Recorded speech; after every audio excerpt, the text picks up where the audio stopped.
Hello guys, welcome to my vlog. This is Thinker J, and today, let's get serious. This time I'm going to share to you my experiences in Vietnam because a lot of you guys are so curious about my experience there and why did I go back to my home country, Philippines.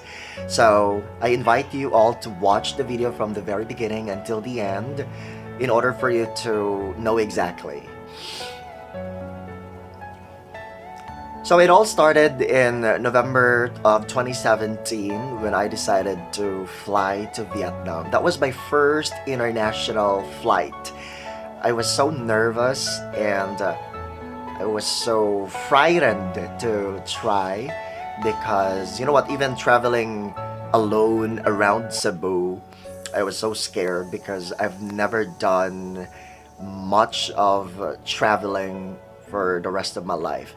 And that was really challenging, and then I have decided to fly because one of my friends, a colleague from Matabang National High School, she told me about her sister teaching in Vietnam, and I got so curious about it. I wanted to try, and luckily, I only found in Vietnam English teaching.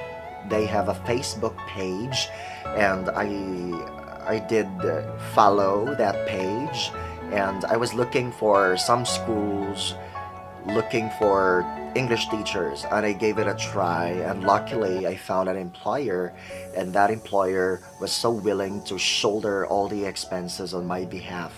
And so that was November 17 of 2017 when I had my first flight. And you know what? That experience when I was in the embassy, the immigration officer, when I got the interview, because I did not tell them that I was going to teach there. I just told them that I would be having my short vacation, and I got my ticket. It's a round trip ticket, but I never had a plan to go back anymore because I wanted to teach there. And then it took me almost 1 hour, like talking to the immigration officer, and the immigration officer was so suspicious about me because probably he was searching my name, and I have a Facebook account that it tells me, it reveals that I am a public school teacher, and then he couldn't believe, he was doubtful about my identity. And so he told me that I can't really, I think you can't really fly. You might be floated. And so I was praying hard, and then he was asking me a lot of documents to be presented. Good thing because I was preparing. I was prepared. I got so many documents prepared, whatever the immigration officer would be asking from me. And so when I arrived in Vietnam, in the airport, that was in Noi Bai International Airport in Hanoi, I was picked by the driver of my employer, and my destination was in Quang Ninh. It's in Halong City, and it would take 5 hours from the capital city, from Hanoi. And right after there, I gained the confidence because when I arrived at the school and the apartment, there were a lot of Filipino teachers, Teacher Aleph, Teacher John, and a lot of them.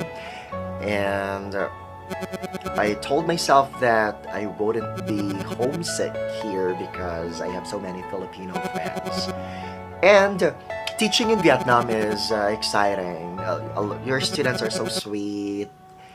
The students in Vietnam are so polite and respectful to teachers, especially Filipino teachers, because they have a high regard to us Filipinos. And then every time, especially the kids, although I am a secondary school teacher, I've been teaching for like 10 years, and I am more exposed to secondary levels.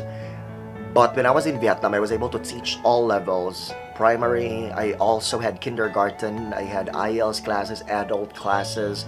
And I realized that the kids in the primary level are so sweet. Like every time I would enter the classroom, they would hug me, and they would show me how excited they are to learn, and the expression on their faces, the happiness that I can see is just priceless, and it gives me so much joy and fulfillment as a teacher. And then every time I would leave the class, they would cry and they would hug me tight. Teacher, when are you coming back? And that is something that I miss about the students right there. And another thing is the number of hours for teaching. It's not like here in the Philippines, 8 hours. It's only like 4 to 5 hours. And another is I have an assistant teacher. My assistant teacher would guide me. Um, Going to the school, and in the classroom my assistant teacher would also assist me, especially when it comes to the behavior of the students. They need to help me to control participation and the behavior of the students as well. And also, if there's some of the students find it hard to understand some of the words that I'm using, the English words, and then my assistant teacher would be there to translate those words or to unlock those words for the Vietnamese students. And after 3 months, I was promoted there, and then my salary raised, and I moved to another school, and it's a more challenging one because I was teaching in like big public schools, and I got exposed to secondary schools, primary schools, and I got also huge responsibilities because I won the impression and trust of my employer. And I met a lot of people. I worked with teachers from different countries, from Poland, from the US, from South Africa, and from Armenia, from Ukraine. And some of them have become my close friends, and one of them is Mikhail from South Africa. Mikhail and I used to be best of friends in Vietnam. We used to go together when he goes to the gym, when he goes like play football. He would always take me with him, and after a year of staying in Vietnam, it was really filled with excitement and fun. I met Charlie, this guy from Taiwan, and he's also teaching English. He's also teaching Mandarin in Vietnam. He's an international scholar, and he's so sweet, and I fell in love with him, and we stayed each other for 6 months. After 6 months, something happened, and we both felt that we are not destined to be together. Although I found all the qualities that I am looking for an ideal guy in him, and he also found the same qualities in me, but things are really not meant for us. Maybe there is a better fate for intended for us, and so we decided to be apart. And right now I am in the Philippines, and I have applied, and I have brought all those experiences and learnings that I've gained when I was in Vietnam.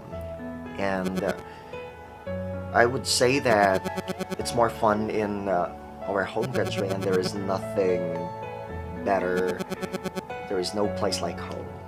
Alright guys, that was my experience in Vietnam, and I did not regret deciding to leave my country and go to Vietnam and stay there for almost 2 years, because I believe that it's part of life, the spices of life.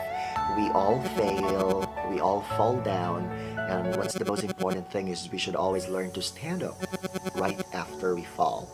And although I experienced a lot of heartaches, a lot of failures, a lot of disappointments, but it never turned me down. Instead, it made me strong as a person, and I won't be this person I am right now talking in front of you without those failures, the transgressions that made me a better version of myself. And another good thing about traveling is that you can always meet random people And when you start talking to people, you can make amazing friends. And you just don't know that those strangers will become your best friends. You just need to open your mouth every time you go to certain places. And you don't have to be hesitant, and you have to be kind at all times. All right, when you see that people need something or need someone to help them, then you should be always sensitive.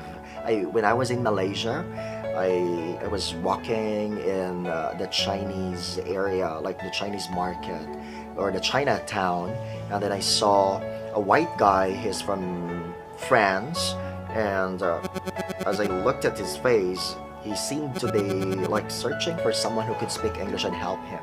And when I met him, I told him that, "Sir, is there anything wrong? I think I can help you with that." And he said, "Oh, thank you for that. I have been looking for someone who can answer me because I talked to a lot of people from around, but they're locals and they could not help me because they could not speak English." And so I helped him, and until now we talk to each other, and we are good friends.